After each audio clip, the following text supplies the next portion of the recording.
Hello everyone, welcome to our YouTube channel Akanksha GSF. आज की इस वीडियो में हम लोग देखेंगे हिंदी वर्णमाला। हिंदी वर्णमाला हम यूपी पुलिस के लिए कंप्लीट करें। इसके पहले हम आपको वाच्य करवा चुके हैं, वॉइस जिसको हम इंग्लिश में बोलते हैं। उससे 2 क्वेश्चन या 1 क्वेश्चन बनते हैं, वो भी मैंने ज़्यादा मिनट नहीं 5 मिनट का बनाया है। उसमें ट्रिक से बताया है और क्वेश्चन भी कंप्लीट करवाया है। इस वर्णमाला में भी हम वर्णमाला को कंप्लीट करेंगे और उसके बाद हम 60 क्वेश्चन देखेंगे। जो क्वेश्चन देखिए, इस बार भी आपके 1-2 क्वेश्चन तो आएंगे ही, हर बार क्वेश्चन आता है क्योंकि सिलेबस में दिया हुआ है। तो फिर हम शुरू करते हैं। देखिए हमको क्या क्या देखना है। सबसे पहले देखो, सबसे पहले हमें क्या देखना है, वो देखना है।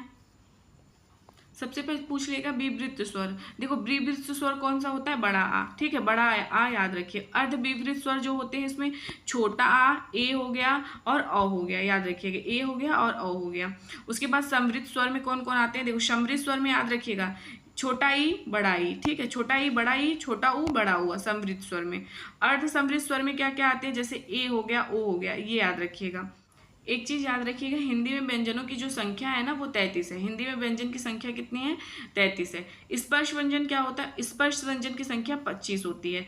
क वर्ग देखो, ये क ख ग घ अंग आएगा। च वर्ग में च छ ज झ ई आएगा। ट वर्ग में ट ठ ड ढ अ आएगा। त वर्ग में त थ द न आएगा। प वर्ग में क्या आएगा, प फ ब भ म आएगा, ये याद रखिएगा। उसके बाद आपसे पूछ लेगा अंतस्थ व्यंजन। अंतस्थ व्यंजन याद रखिएगा, य र ल व है। ठीक है, य र ल व, य र ल व क्या है, अंतस्थ व्यंजन। एक लाइन पे है यार, य र ल व, तो ये हमारे 4 होते हैं। उष्म व्यंजन क्या होते हैं, जो उष्मा के साथ मतलब जोर लगा के बोले जाते हैं, जैसे श श श ह। ऐसा लग रहा है ना कि वाइब्रेट हो रहा है, तो ये 4 हैं। तो याद रखिएगा, ये चीज़ याद रखिएगा। और हम आपको बता देते हैं य और व जो होता है उसको अर्ध स्वर भी कहते हैं। उसको क्या बोलते हैं, अर्ध स्वर कहा जाता है। अघोष और सघोष, देखो एक चीज और पूछेगा आपसे, अघोष और सघोष। सबसे पहले अघोष देखो क्या क्या होते हैं। अघोष जो है प्रत्येक वर्ग का पहला, दूसरा तथा स श, ये तीनों स जो है अघोष वर्ण में आते हैं। प्रत्येक वर्ग का पहला और दूसरा वर्ण। ठीक है, जैसे क हो गया, ख हो गया, ये पहला और दूसरा हो गया। और उसके बाद श, तीनों स जो हो गए ये अघोष में आते हैं। और उसके बाद हमारा जो होता है सघोष, जिसको हम घोष भी बोलते हैं। ऐसे वर्ड जिनका उच्चारण में स्वर तंत्र या झंकृत होती है, मतलब वाइब्रेट होती है। प्रत्येक वर्ग का तीसरा, जैसे ग, और चौथा घ, और फिर पांचवा अंग हो गए, ये सारे स्वर आते हैं। और उसके बाद य र ल व, ये अंतस्थ भी, और ह जो है ये घोष वर्ण है, जिसको हम सघोष वर्ण बोलते हैं। तो ये चीज़ याद रखिएगा। और हम आपको महाप्राण बता देते हो, अल्पप्राण। अल्प प्राण में याद रखिएगा प्रत्येक वर्ग का पहला और तीसरा, जैसे क हो गया ये, और तीसरा क्या हो गया, ग।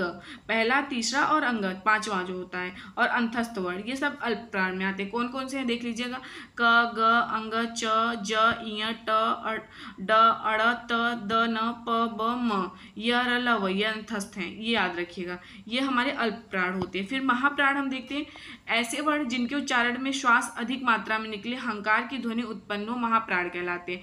प्रत्येक वर्ग का दूसरा, जैसे ख हो गया, दूसरा समझ रहे हैं ना, दूसरा, फिर चौथा घ हो गया। ठीक है, समस्त उष्म वर्ण। ठीक है, देखो कौन कौन से, ख, घ, झ, छ, झ, ठ, ड, ध, फिर फ, भ और श, श, ह, ये उसमें व्यंजन है ना, ये सारे आते हैं। अब हम इनसे बनने वाले को क्वेश्चन को एक बार कंप्लीट कर लेते हैं। एक चीज ये भी आपसे पूछ लेगा, देखिएगा कंठ से क्या क्या बोले जाते हैं। कंठ से क्या क्या बोले जाते हैं, क, ख, ह, ग, घ, अंग। तालु से च, छ, श, ज, झ, इय, य, ये बोले जाते हैं तालु से। ट से देखो मूर्धा जो होता है ना, मूर्धा ट, ठ, श होते हैं। और उसके दंत से क्या क्या होते हैं हमारा, याद रखिए त, थ, श। ओष्ठ से प, फ, ये याद रखिएगा। वर्णों का उच्चारण स्थान देखो, नासिका से क्या क्या बोला, यानी नाक से अह बोला जाता है, अंगा बोला जाता है, इया बोला जाता है, अड़ा बोला जाता है, न, म। ठीक है, नासिका से। दंत मूल से क्या क्या बोला जाता है, न, श, र, ल। दंत से यानी दांत से त वर्ग सभी बोले जाते हैं, और श बोला जाता है। दंतोष्ठ यानी दांत प्लस ओष्ठ से क्या बोला जाता है, ओ, व। ठीक है, ओष्ठ से यानी ओठ से क्या बोलते हैं, छोटा ऊ, बड़ा ऊ, और प वर्ग बोलते हैं। कंठोष्ठ यानी कंठ प्लस ओठ मिला के क्या बोलते हैं हम लोग, ओ, औ, आ। ठीक है, याद रखिएगा, ओ, औ, आ। ठीक है, इसको याद रखिएगा। मूर्धा, मुंह के भीतर ऊपरी छत का अगला भाग, जैसे री हो गया, ट वर्ग हो गया, श हो गया, र हो गया। तालव्य, ये तालु के द्वारा बोले जाते हैं, जैसे छोटा ई, बड़ा ई, च वर्ग हो गया, य और श हो गया। कंठ तालव्य, कंठ प्लस तालु से जो बोला जाता है, छोटा ए, बड़ा ओ, ए। ठीक, कंठ है, कंठ से क्या बोलते हैं, अ, आ, अह, क वर्ग और ह और विसर्ग जो होता है, ये हम कंठ से बोलते हैं। अब हम देखो क्वेश्चन देखेंगे। अब यहाँ से हमारा बन जाएगा, देखो मैंने आपको भी कराया, श ध्वनि का उच्चारण स्थान क्या है, तो श ध्वनि का उच्चारण स्थान तालु है। क्या है, तालु। इसका राइट आंसर ऑप्शन सी है। अब बोल के देखिए ना, श श तो तालु से हो रहा है ना टच। ट वर्ग में किस प्रकार के व्यंजन है, ट वर्ग में कौन से प्रकार का व्यंजन है, तो मूर्धन्य है। ट ट देखिए अर्धस्वर कौन सा है, तो हमारा अर्धस्वर हमने अभी देखा था, य और व जो है हमारे अर्धस्वर हैं। आयोगवाह कहा जाता है। आयोगवाह किसको हम बोलते हैं, विसर्ग को। विसर्ग को हम क्या कहते हैं, आयोगवाह। उसके बाद अगला हम देखते हैं आयोगवाह किसको कहते हैं। आयोगवाह जो है अनुस्वार या फिर विसर्ग, ये याद रखिएगा। अंग, अंग का उच्चारण स्थान क्या है, नासिका। नासिक के जिसको बोलते हैं हम वो है। घ का उच्चारण स्थान क्या है, घ घ का उच्चारण स्थान क्या है, हम लोग देखिए दम लग रहा है ना, कंठ से बोल रहे हैं, तो उसका राइट आंसर ऑप्शन बी है।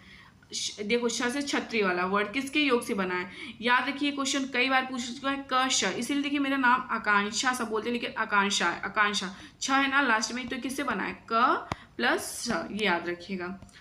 तो क प्लस श से बना हुआ है। निम्नलिखित में से दंत वर्ण है, दांत से जो बोले जाते हैं, त वर्ग जो है ना, ये दांत से बोला जाता है। इसका राइट आंसर ऑप्शन सी है। हिंदी शब्दकोश में पहले आने वाला शब्द है, देखो हिंदी शब्दकोश में सबसे पहले आने वाला शब्द जो है वक्त है। अगला हिंदी शब्दकोश में किस वर्ण से पहले आता है, तो किस वर्ण से पहले आता है, तो ये किससे आता है, याद रखिएगा अ से आता है, तो इसका राइट आंसर ऑप्शन बी है। अगला क्वेश्चन है, कौन सा व्यंजन त वर्ग का नहीं है, देखो त वर्ग का कौन सा व्यंजन है, त वर्ग आप समझ, त थ थ न, कौन सा नहीं है, त थ द ध न, यानी ये सारे म नहीं है, ये म नहीं है। अगला है भिन्न भिन्न स्वरों के मेल से जो स्वर उत्पन्न होता है उसको क्या बोलते हैं, संयुक्त स्वर कहते हैं। इसका राइट आंसर ऑप्शन ए है। अगला है कौन वर्ड घोष नहीं है, मतलब कि कौन सा ऐसा वर्ड है जो घोष नहीं है। अभी मैंने आपको बताया था ना, ए अ है, ड है, लेकिन छ नहीं है, तो इसका राइट आंसर ऑप्शन बी है। किस शब्द में री स्वर नहीं है, देखो कौन से शब्द में जो है वो नहीं है, तो अभी हमने देखा है रिवाज, बाकी कृष्णा में है, देखिए ये लगा हुआ है ना री वाला, कृपा में है, दृष्टि में है।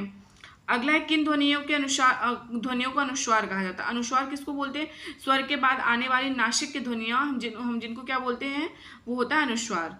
अगला है हमारा थ, किस वर्ग का व्यंजन है, थ थ थ, देखिए बोल के देखिए ना, कौन से दा से टच हो रहा है ना, दंत, तो इसका राइट आंसर है ऑप्शन सी।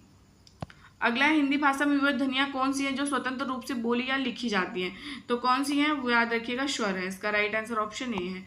अगला है त्रि की ध्वनियां। त्रि की ध्वनियां क्या है, देखो त्रि हमारा जो है ना, इसकी ध्वनियां जो है त होगा और फिर ये री होगा, तब पे हलंत प्लस ये री, याद रखिएगा त्रि। अगला क्वेश्चन, निम्न में से सघोष वर्ण कौन सा है, सघोष वर्ण हमारा कौन सा है, अ जो है हमारा सघोष वर्ण है। शब्दकोश में निम्न में से सर्वप्रथम आने वाला शब्द कौन सा है, प्याऊ, प्रक्रम, प्रकृत, प्लौन, प्याऊ है, तो उसका राइट आंसर ऑप्शन ए है। अगला है ज्ञा को वर्णमाला में माना जाता है। ज्ञा जो है हमारा लास्ट में, ज्ञा मीन्स ज्ञानी, वो उसको क्या मानते हैं हम लोग, संयुक्त व्यंजन मानते हैं, दो मतलब व्यंजनों से बन के मतलब मिलके बना है। अगला है निम्न में कौन सा वर्ड स्पर्श संघर्षी है, तो स्पर्श संघर्षी कौन सा है, झ झ, देखिए झ, मेहनत लग रहा है ना बोलने में। निम्नलिखित में कौन सा प्रकंपित वर्ड है, तो कौन सा है, याद रखिएगा र र। मुख्याओं के निकट आने से संघर्ष के पश्चात प्रकट होने वाली ध्वनि कौन सी है, तो वो ईश्म व्यंजन है। इसका राइट आंसर ऑप्शन डी है। अगला है ख है, ख हमारा क्या है, तो अघोष व्यंजन, इसका राइट आंसर ऑप्शन ए है। अगला है उष्म महाप्राण वर्ण है, देखो उष्म महाप्राण वर्ण क्या है, तो श है, श याद रखिएगा। निम्न में से महाप्राण वर्ण कौन सा है, महाप्राण वर्ण कौन सा है, तो ये हमारा थ है, थ। अब हम यहाँ से बनने वाले क्वेश्चन देख, शब्द की सबसे छोटी इकाई को हम क्या बोलते हैं, शब्द की सबसे छोटी इकाई को हम बोलते हैं, ये सारे क्वेश्चन पूछ सकते हैं। तो शब्द की सबसे छोटी इकाई को क्या कहते हैं, वर्ण कहते हैं। हिंदी भाषा की कुल कितनी वर्ण लिपियाँ हैं, तो देखो हमारी हिंदी भाषा जो है उसकी कुल वर्ण लिपियाँ कितनी है, तो 52 है, याद रखिएगा 52, तो इसका राइट आंसर ऑप्शन सी है। हिंदी में ध्वनियाँ कितने प्रकार की होती हैं, हिंदी हमारा जो है उसमें ध्वनियाँ जो है वो कितने प्रकार की होती हैं, तो 2, इसका राइट आंसर ऑप्शन ए हुआ। अगला हिंदी वर्णमाला में स्वरों की संख्या कितनी है, रिक्त स्थानों को, देखो स्वर की संख्या बोल रहा है ना, तो स्वर हमारा जो है कितना है, याद रखिएगा 11 स्वर है, अ से लेके अहाँ तक, अ से लेके अहाँ तक काउंट करेंगे ना तो 11 होगा। अगला है निम्नलिखित में कौन सा मूल दीर्घ स्वर नहीं है, देखो मूल मतलब कि मूल दीर्घ स्वर कौन सा नहीं है, तो याद रखिएगा ओ जो है वो नहीं है, ओ जो नहीं है, बाकी आ है, ई है, बड़ा ई है, ऊ है, बड़ा ऊ, ये सारे हैं। अगला है मात्रा के आधार पर स्वर कितने प्रकार के होते हैं। देखो मात्रा की बात पूछ रहा है तो मात्रा के आधार पर स्वर जो होते हैं ना हमारे, ये होते हैं 3 प्रकार के। तो इसका राइट आंसर ऑप्शन बी है। अगला है जिह्वा के आधार पर स्वर कितने प्रकार के होते हैं। देखो ये सारे क्वेश्चन पूछ चुके हैं। तो जिह्वा के आधार पर जो हमारे स्वर होते हैं वो 3 होते हैं। अर्धविभृत स्वर कौन से हैं। देखो अर्धविभृत स्वर अभी हमने आपको बताया था, कौन सा था। तो इसका राइट आंसर है ऑप्शन बी, ए जो है हमारा अर्धविभृत स्वर है। जिनकी ध्वनि केवल मुख से निकलती है वो क्या कहलाते हैं। मतलब कि जो ऐसी ध्वनि जो केवल मुंह से निकलती है उसको क्या बोलते हैं, निर्नुनासिक स्वर।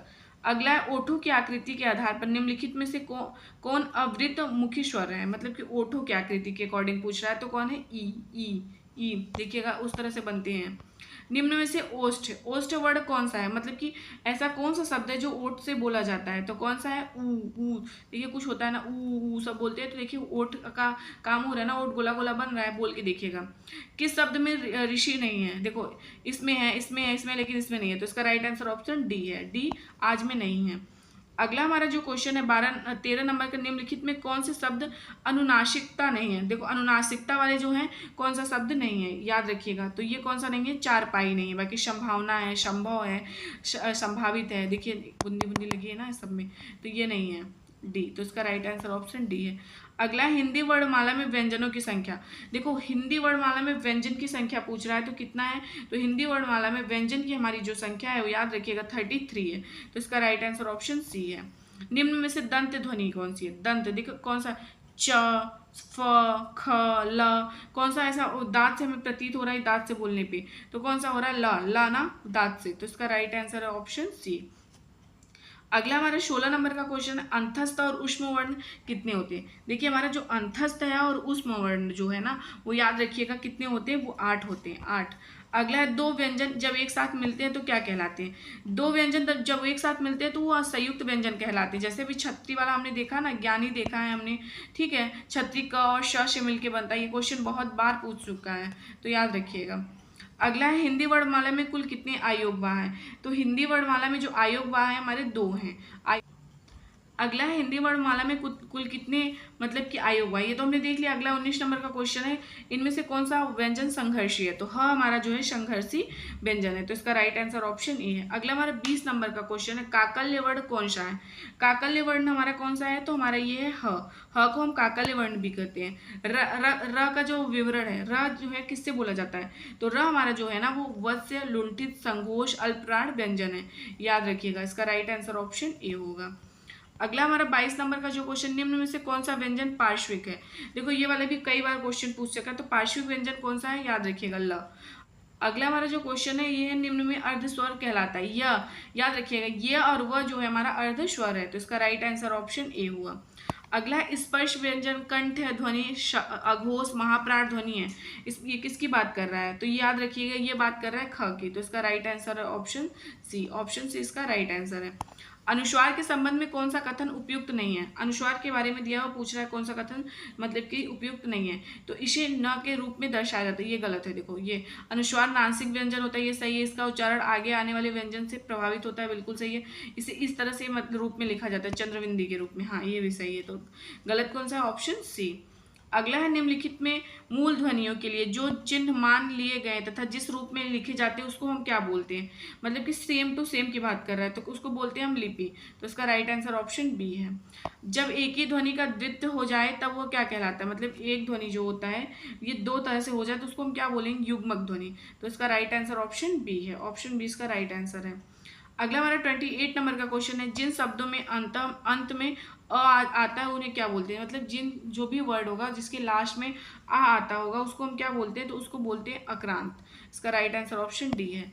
हिंदी शब्दकोश में सबसे पहले कौन सा शब्द आएगा। देखो हिंदी शब्दकोश की बात कर रहा है, तो इसमें सबसे पहले कौन सा आएगा, तो याद रखिएगा रिच, ठीक है, रिच आएगा। अगला है शब्दकोश में कौन सा शब्द सबसे पहले है, आँख, आकर, आग, कांच, इसमें कौन सा आएगा, तो याद रखिएगा आँख आएगा। तो हमने आपको 30 क्वेश्चन इधर से और 30 क्वेश्चन प्रीवियस ईयर के करा दिए, तो 60 क्वेश्चन आपको करा दिए और आपको समझा भी दिया। अगर ये आपको ये PDF लेना हो तो टेलीग्राम चैनल पर आकांक्षा GS सब करके है, मैं कॉमेंट बॉक्स में दे दूँगी, आप जरूर से ले लीजिएगा। PDF मैं वहाँ पर सेंड कर दूँगी। Thank you.